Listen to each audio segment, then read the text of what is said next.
स्वागत है आप सभी का मूर्ति नॉलेज में। आज हम लोग शुरू करने वाले हैं मांग की लोच के प्रकार। तो शुरू करते हैं मांग की लोच के प्रकार।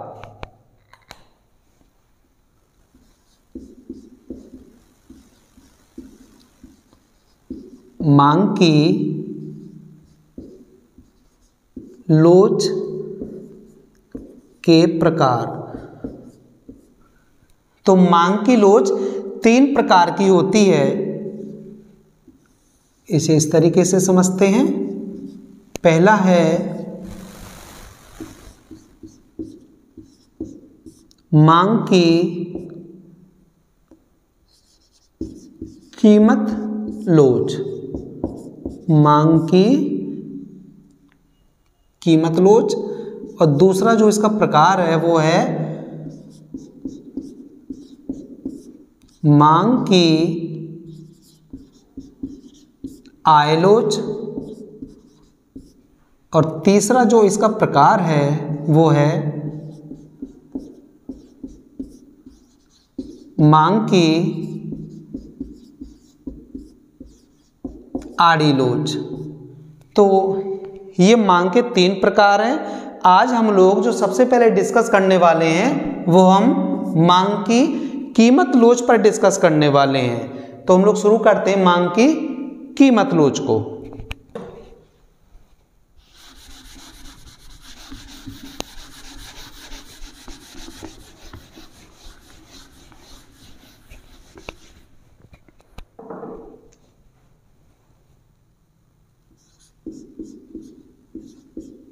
मांग की कीमत लोच। मांग की जो कीमत लोच होती है उससे आशय यानी वस्तु की कीमत में आनुपातिक परिवर्तन तथा वस्तु की मांग में आनुपातिक परिवर्तन के अनुपात है। यानी वस्तु की कीमत में होने वाला आनुपातिक परिवर्तन तथा वस्तु की मांग में होने वाले परिवर्तन के अनुपात को ही मांग की कीमत लोच की संज्ञा दी जाती है। अब हम बात करते हैं मांग की कीमत लोच के जो प्रकार हैं यानी जो श्रेणियां हैं। मांग की कीमत लोच की कितनी श्रेणियां हैं? तो मांग की कीमत लोच की 5 श्रेणियां हैं। यहाँ हम प्रत्येक एक श्रेणी को डिस्कस करते चलेंगे चित्र की व्याख्या के साथ।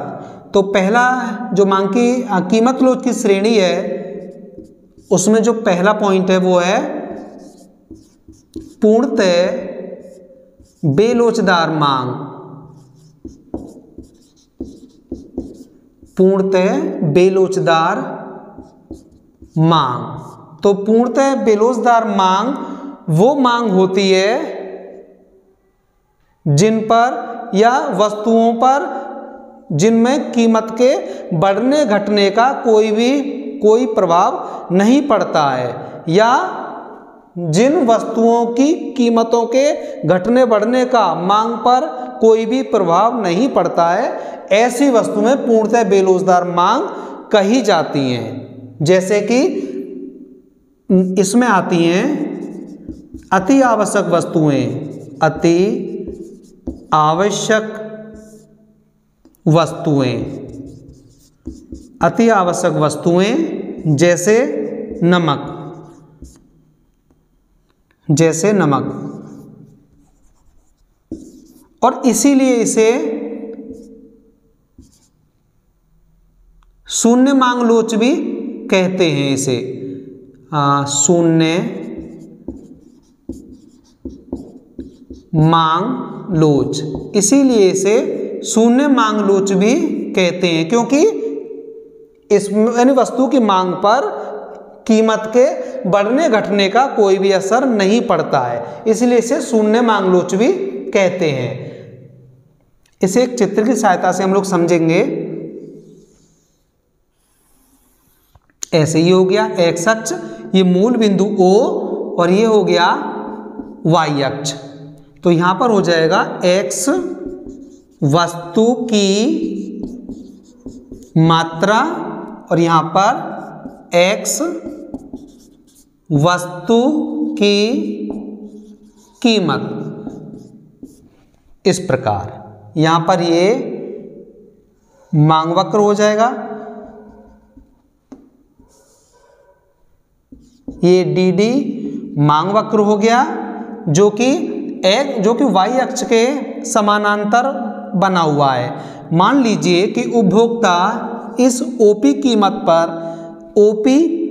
पर वस्तु की ON मात्रा का क्रय करता है, ON मात्रा खरीदता है,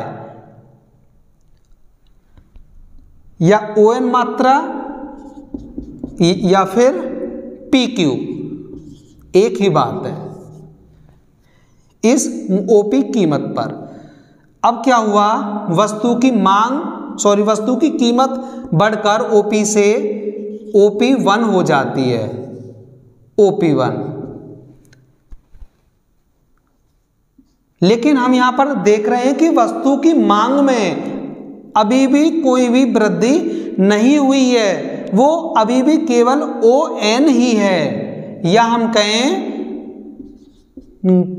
P1 Q1 या पहले के बराबर PQ या ON, यानी वस्तु की मांग में कोई भी बदलाव नहीं है, जबकि कीमत बढ़कर OP से OP1 हो गई है, लेकिन वस्तु की मांग अभी भी ON की ON ही है, वहीं की वहीं है।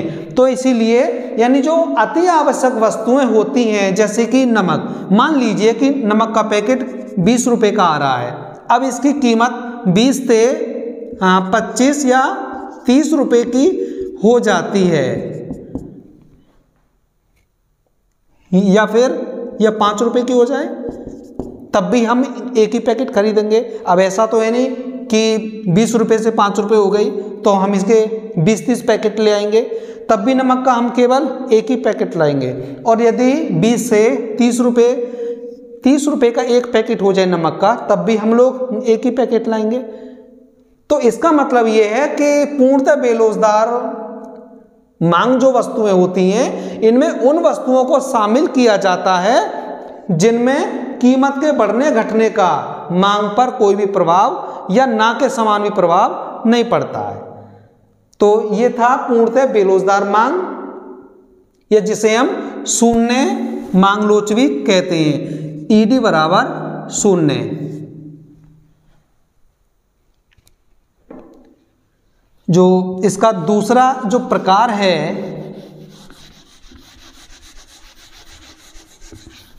दूसरी जो श्रेणी है उसकी तरफ बढ़ते हैं हम लोग।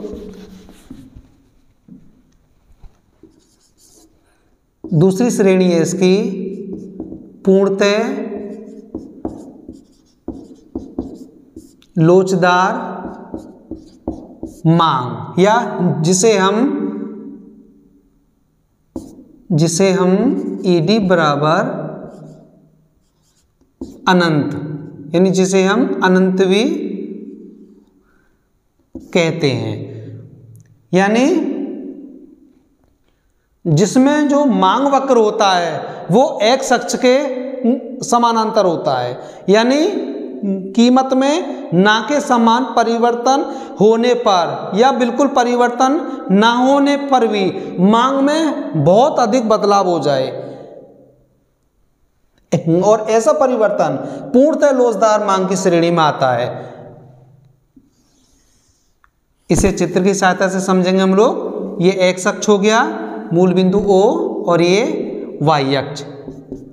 x वस्तु की मात्रा, और यहाँ पर x वस्तु की कीमत। यहाँ पर जो मांग वक्र जो बनेगा वो x अक्ष के समानांतर बनेगा। मान लीजिए कि उपभोक्ता OP कीमत पर वस्तु की ON मात्रा का उपभोग कर रहा है, इतना ON। अब क्या हुआ, वस्तु की कीमत तो स्थिर है OP, लेकिन मांग में जो वृद्धि हो गई वो ON1 के बराबर हो गई, ON1 के बराबर। देखिए, जबकि कीमत में कोई भी परिवर्तन नहीं हो रहा है। पहले भी OP थी जब उपभोक्ता X वस्तु की ON मात्रा का उपभोग कर रहा था, और अब भी OP है, लेकिन मांग में वृद्धि ON से बढ़कर ON1 हो जाती है। तो ये केवल एक काल्पनिक है, ये वास्तविक लाइफ में नहीं पाई जाती है। तो इसमें जो मांग वक्र होगा वो X अक्ष के समानांतर बनेगा। अब बढ़ते हैं अपने तीसरी श्रेणी की तरफ।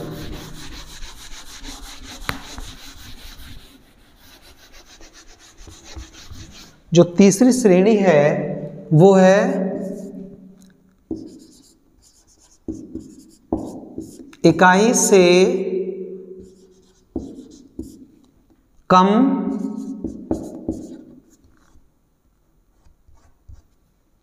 लोचदार मांग, इकाई से कम लोचदार मांग। इसे हम इस प्रकार लिखेंगे, ED बराबर 1। इसे हम इस प्रकार लिखेंगे।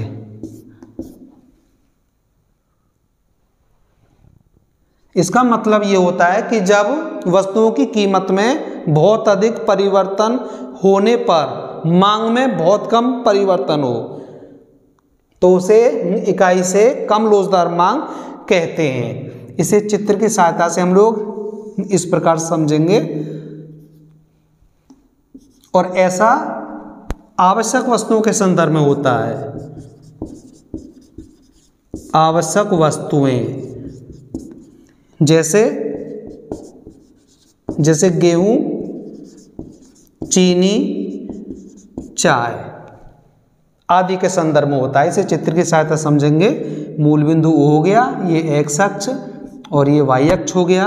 यहाँ पर X वस्तु की मात्रा, X वस्तु की कीमत। मान लीजिए कि उपभोक्ता OP कीमत पर वस्तु की ON मात्रा का उपभोग करता है। यहाँ पर संतुलन बिंदु E है जिसका। अब क्या हुआ कि कीमत के घटकर OP से OP1 हो जाती है। मांग में जो वृद्धि हुई वो मात्र ये हुई, इतनी, जिसका संतुलन बिंदु है E1 और ON1।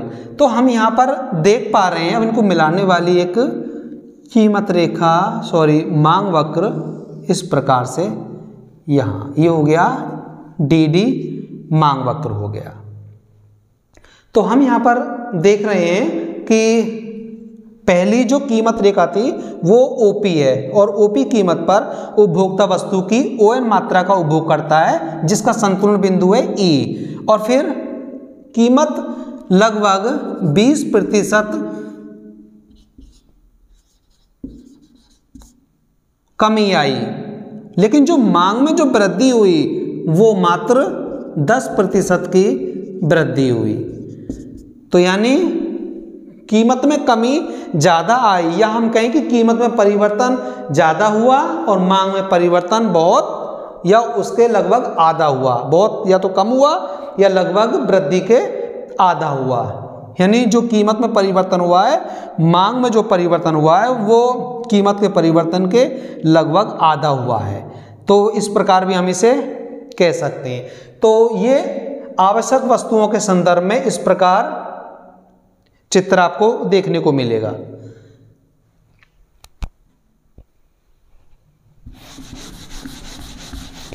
जो इसकी नेक्स्ट श्रेणी है, चौथी,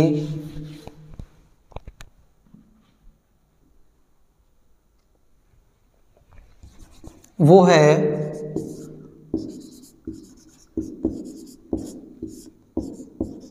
इकाई से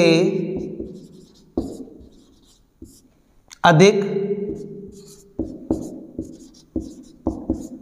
लोचदार मांग, इसे हम इस प्रकार लिखेंगे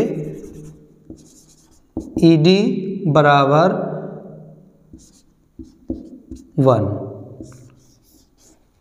इस प्रकार हम इसे लिखेंगे। और ये विलासिता की वस्तुओं के संदर्भ में होता है।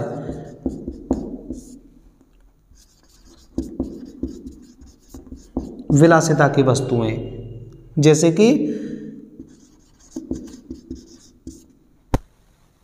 कीमती फोन, कीमती गाड़ियां, कीमती घड़ियां आदि, तो ये होता है। अब इसे एक चित्र की सहायता से समझेंगे हम लोग इसे इस प्रकार। ये x अक्ष हो गया, मूल बिंदु O, ये y अक्ष हो गया। यहाँ पर x वस्तु की मात्रा हो गया, यहाँ पर x वस्तु की कीमत। तो यहाँ पर हम लोग देख रहे हैं कि उपभोक्ता OP कीमत पर X वस्तु की ON मात्रा का उपभोग कर रहा है, जिसका संतुलन बिंदु होता है E पर, E बिंदु पर। अब क्या हुआ कि कीमत में जो परिवर्तन हुआ वो OP1 यानी कीमत घटकर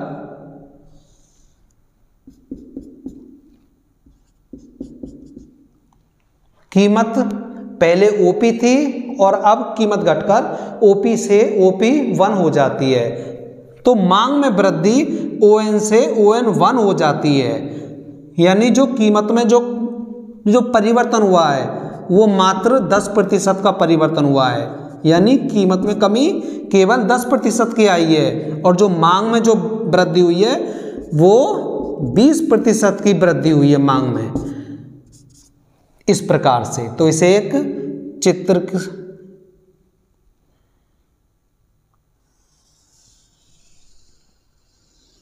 इस प्रकार ये हो गया DD मांग वक्र हो गया, ये DD मांग वक्र, यानी कीमत में परिवर्तन बहुत थोड़ा हुआ है लेकिन मांग में परिवर्तन बहुत ज़्यादा हुआ है, यानी कीमत में कमी मात्र 10% की हुई है और मांग में वृद्धि 20% की हुई है। ऐसे परिवर्तन को, यानी मांग में ऐसे परिवर्तन को इकाई से अधिक लोचदार मांग की श्रेणी में रखा जाता है, और ऐसा हमेशा विलासिता की वस्तुओं के संदर्भ में होता है।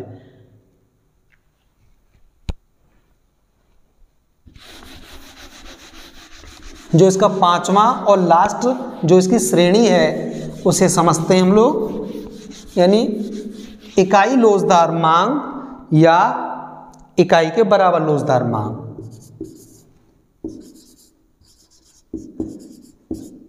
इकाई लोचदार मांग, इसे हम मैथमेटिकली भाषा में इस प्रकार लिखेंगे बराबर 1, और ऐसा हमेशा आरामदायक वस्तुओं में होता है। आरामदायक वस्तुएं कौन कौन सी होती हैं? जैसे कि सोफा,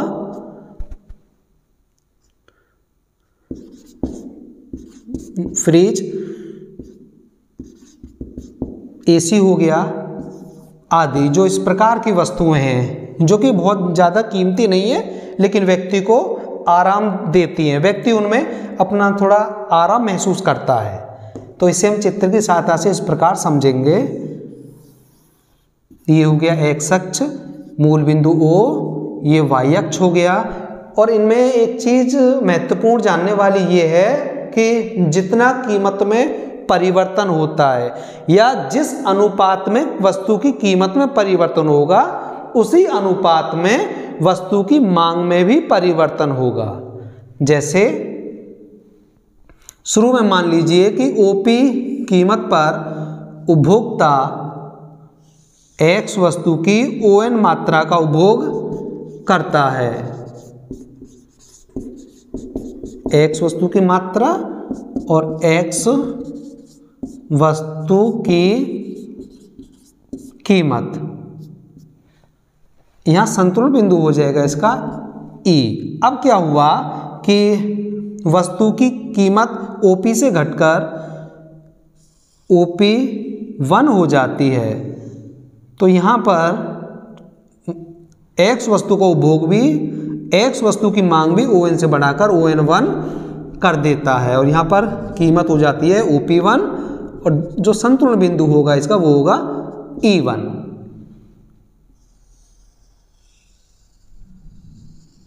ये हो जाएगा इसका DD मांग वक्र हो गया। तो यहाँ पर हम देख रहे हैं कि पहले ओपी कीमत थी वस्तु की, तो उपभोक्ता एन वस्तु यानी ON मात्रा का उपभोग करता था, जिसका संतुलन बिंदु था ई पर। अब क्या हुआ, यानी कीमत में मान लीजिए कि 10% की कमी हुई, तो कीमत ओपी से घटकर OP1 हो जाती है, तो मांग में भी 10% की वृद्धि हुई, 10% वृद्धि ON1 के रूप में, जिसका संतुलन बिंदु है E1। तो इसमें एक समझने वाली बात यह है कि जितनी कीमत में कमी होगी मांग में भी उतनी ही वृद्धि होगी, अर्थात ये तीनों कॉलम समान बनेंगे चित्र के, तीनों में समान स्पेस होना चाहिए, इसीलिए इसे इकाई लोचदार मांग कहा जाता है। तो आज का हमारा टॉपिक कंप्लीट हुआ। नेक्स्ट वीडियो में हम लोग लेकर आएंगे मांग की आय लोच।